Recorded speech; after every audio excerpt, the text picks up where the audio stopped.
Good evening and welcome to the Channel Studios here in London with your international news around the world in 5.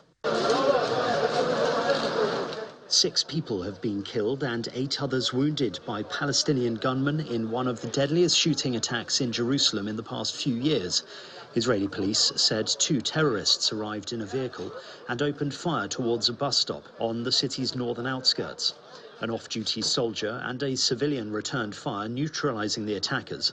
Israeli media identified the dead as 5 men, aged between 25 and 79, and a 60-year-old woman.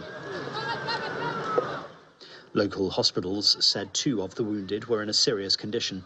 There was no immediate claim from any armed groups, although Hamas praised the attack. The attempted murder of Ian Wilkinson, I sentence you to 25 years imprisonment. An Australian woman has been jailed for life with no chance of release for at least 33 years for murdering 3 relatives and trying to kill another with a toxic mushroom meal. The jail term, one of the longest ever handed to a female offender in Australia, means Erin Patterson will be in her 80s before she can apply for parole. A Supreme Court judge said Patterson's crimes were the worst category for offending and involved an elaborate cover-up. Patterson killed her in-laws, Don and Gail Patterson, and Gail's sister Heather Wilkinson after serving them a toxic beef Wellington at her home in Victoria in 2023. A father who had been on the run with his 3 children in New Zealand's wilderness for nearly 4 years has been shot dead by police.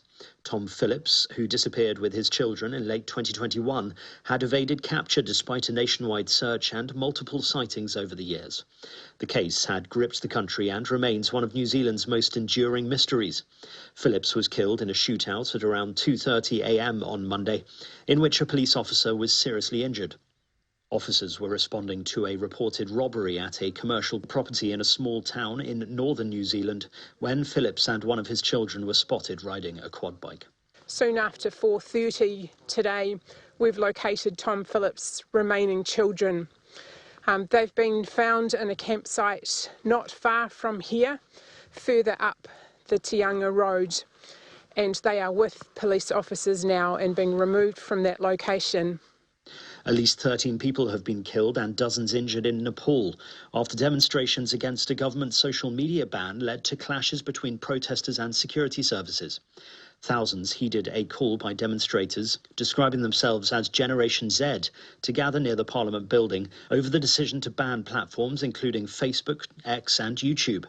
The government has said social media platforms need to be regulated to tackle fake news, hate speech and online fraud. Donald Trump has threatened tougher sanctions against Russia after its heaviest aerial bombardment on Ukraine since the war began. Sunday's strikes killed 4 people, including a mother and her baby, and damaged Ukraine's main government building in Kyiv for the first time. The attack, which Ukraine said involved at least 810 drones and 13 missiles, has led to growing calls for stronger Western action against President Vladimir Putin. Kremlin's spokesman, Dmitry Peskov, said that no sanctions would ever be able to force Russia to change the consistent position that our president has repeatedly spoken about. Portuguese officials investigating last week's deadly funicular crash in Lisbon say a cable along the railway's route snapped, but the rest of the mechanism was functioning properly. The brakeman tried to apply emergency brakes but failed to prevent the derailment. Tributes to those killed and injured have been growing since the tragedy. 16 people died and 20 were injured when the upper carriage of the iconic yellow Gloria funicular railway crashed into a building.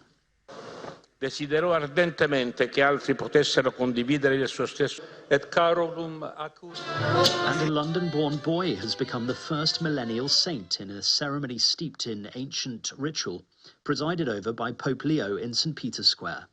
In his short life, where he died just aged 15, Carlo Acutis created websites documenting miracles as a means of spreading Catholic teaching, leading some to nickname him God's influencer.